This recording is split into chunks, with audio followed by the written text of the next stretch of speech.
Hi guys! For today's vlog, magluluto tayo ng chicken leg. Yan. Pan-fried chicken leg, Cantonese style. Yan po. Iniwa-hiwa ko po ng konti. Ayan. At saka natin siya i-marinate. After mixing, set aside for at least an hour. Ayan.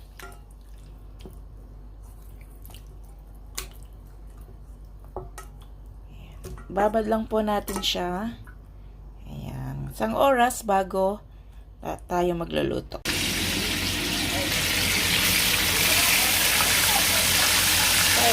minutes. Luto na siya.